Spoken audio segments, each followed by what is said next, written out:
Good afternoon. I'm Deputy Chief Dori Koren with the Las Vegas Metropolitan Police Department.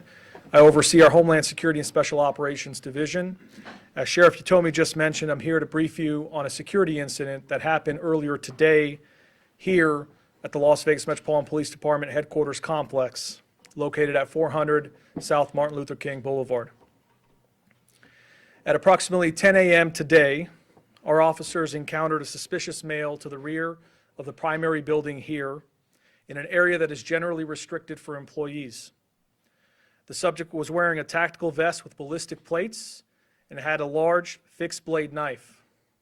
The subject was seen attempting to break into an LVMPD digital forensics lab vehicle. And upon observation, the officers immediately took action. They were able to take the suspect into custody safely without further incident. Suspect was identified as Christopher Engenloff, who is a 32-year-old white male adult.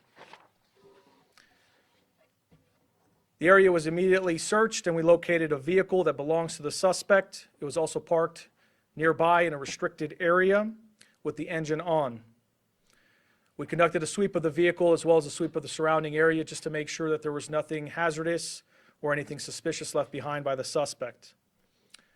At this time, we believe the suspect may have been intending to harm law enforcement personnel, and we are conducting a thorough investigation. As you'll see on the screen, that's some of the items that the suspect had on his person. I will just point out that this is a very early start to this investigation. We're still in the process of conducting numerous investigative tasks.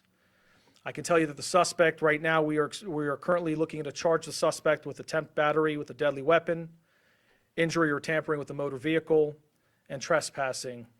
That will likely change as we continue the investigation and identify more concerns. I'll just conclude real quick by reminding really our community just how dangerous this job really is. This is a good reminder for all of us, our police personnel, all of them, from our patrol officers to our detectives to our civilian personnel, are doing a very dangerous job, and we definitely appreciate everything they do. We're very appreciative that none of them got injured today. And I'll just add on to a comment made earlier in the earlier brief by Sheriff Utomi, and point out that Sheriff McMahill has also said this recently, which is our officers are doing an incredible job.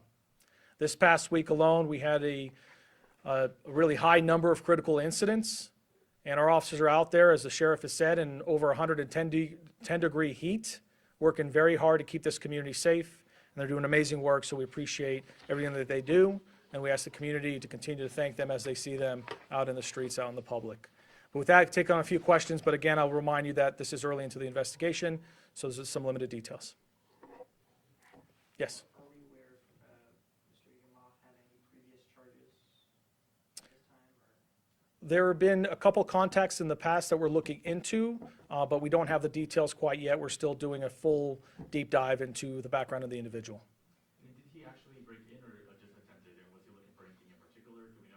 At this time, we believe he attempted to break into the vehicle, and then, as I said, he was in an area that normally is restricted for access to employees to come and go from the building, and so we are still digging into the rest of the surveillance footage that we have and the rest of the investigation.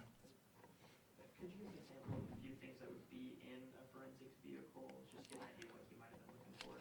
Generally speaking, those vehicles aren't equipped with firearms or weapons or things like that. It's mainly used by our digital forensics investigators when they go to a scene and try to recover digital investigative materials such as electronic devices and things like that. I have time for maybe one more and then we have to go. Well, better yet, thank you. Appreciate you very much, and we'll have an update as needed. Thank you.